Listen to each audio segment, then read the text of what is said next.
সাকিব আসলে আগামী 1 মাসের মধ্যে বাংলাদেশে আসবে, মার্চে বাংলাদেশের হয়ে খেলবেন এবং এটা প্রায় ডিসাইডেড। সেই খবরটাই আরো বেশি পোক্ত হয়েছে প্রথম আলোর এই রিপোর্টের পরে। সাকিব আল হাসান কথা বলেছেন, সাকিব আল হাসানের রিটায়ারমেন্ট নিয়ে কথা এসেছে। সাকিব আল হাসানের যে কেসেস গুলো রয়েছে সেই কেসেস গুলো শেষ পর্যন্ত কিভাবে রিজলভ করা হবে সেই ব্যাপার নিয়েও আলোচনা রয়েছে। এবং মার্চে যেই আলোচনাটা আমি করেছিলাম পাকিস্তানের বিপক্ষে সাকিব আল হাসান বাংলাদেশের জার্সি গায়ে বাংলাদেশের মাটিতে খেলতে নামবেন, সেটাও নির্ধারিত হয়ে গেছে। সেই আলোচনাই করতে চাই, আপডেটস গুলো আপনাদের জানাতে চাই। তার আগে আরেকটু আপডেটেড করতে চাই, সেটা হচ্ছে কুল অ্যান্টিপারস্পিরেন্ট ডিওডোরেন্ট স্টিক আপনার ঘাম কন্ট্রোল করবে, 24 আওয়ার্স পর্যন্ত আন্ডারআর্মকে একদমই ঘাম মুক্ত রাখবে এবং কাপড় দাগ মুক্ত রাখার ক্ষেত্রে একটা বড় রোল প্লে করবে। যাই হোক, সাকিবকে নিয়ে আলোচনা করতে চাই। সাকিব আল হাসান বাংলাদেশে আসছেন প্রত্যাবর্তনের অপেক্ষা, এবং সেই প্রত্যাবর্তনটা আপনারা সবাই জানেন যে February is very near, February calling. মার্চের মোটামুটি প্রথম সপ্তাহে 2-3 তারিখের মধ্যে সাকিব আল হাসান বাংলাদেশে অবশেষে আসবেন।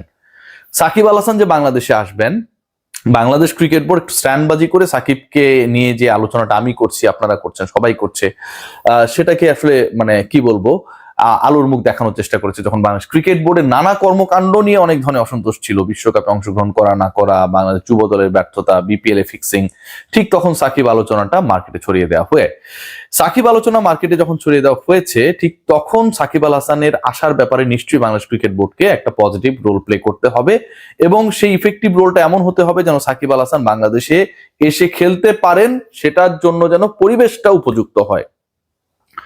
এই মুহূর্তে বাংলাদেশ সরকারের ক্রীড়া উপদেষ্টার দায়িত্বে যিনি আসিফ নজরুল, তিনি একই সাথে আইন মন্ত্রণালয়ের দায়িত্ব।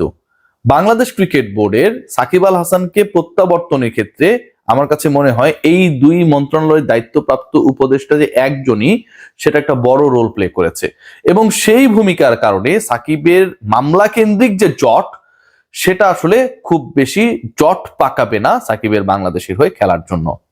পাকিস্তানের বিপক্ষে সাকিব যে খেলবেন, সেই খেলাটাই সাকিব আল হাসানের শেষ খেলা কিনা এরকম একটা আলোচনাও রয়েছে। বাংলাদেশের হয়ে সাকিব আল হাসান এর আগে বলেছিলেন সাউথ আফ্রিকার বিপক্ষে নাগপুরে যখন বাংলাদেশ এবং ভারত মুখোমুখি হলো, সাউথ আফ্রিকার বিপক্ষে বাংলাদেশের যে হোম সিরিজটা ছিল আপনারা সবাই জানেন, সেখানটায় মিরপুর থেকে সাকিব আল হাসান রিটায়ারমেন্টের জন্য আবেদন করেছিলেন। সেই সময় সাকিব আল হাসানকে আসতে দেওয়া হয় নাই বাংলাদেশে।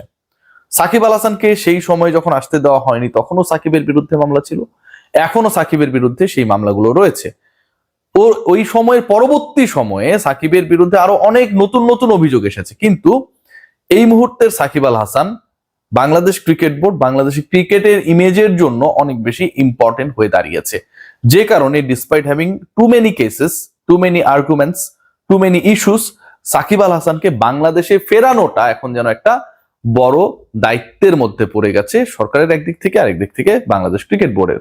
সাকিব আসবেন, সাকিব তো খেলতেই চান, সাকিবের তো আর অন্য কোনো চাওয়া নেই। সো সাকিব যখন সেই সুযোগটা পাচ্ছেন, সেই সুযোগ তিনি কাজে লাগাতে চান। বাংলাদেশের হয়ে সাকিব আল হাসান পাকিস্তানের বিপক্ষে যে খেলতে নামবেন, এটাই সাকিব আল হাসানের রিটায়ারমেন্ট না।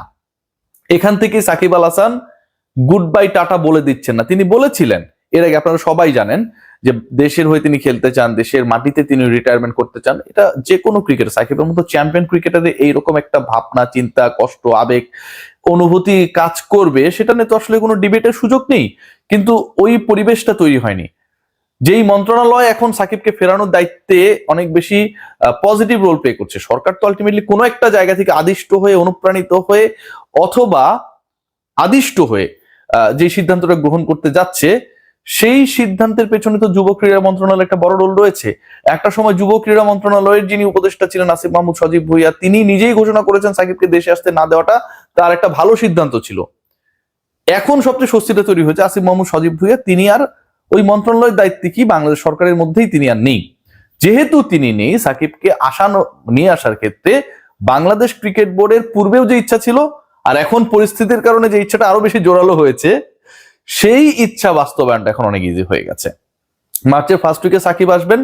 বাংলাদেশে যতটুকু জানা যাচ্ছে সাকিব এলে অ্যাটলিস্ট 3 উইকস অবস্থান করবেন, এবং সাকিব আল হাসান বাংলাদেশের হয়ে খেলবেন, বাংলাদেশের জার্সিতে খেলবেন, বাংলাদেশের মাঠে খেলবেন।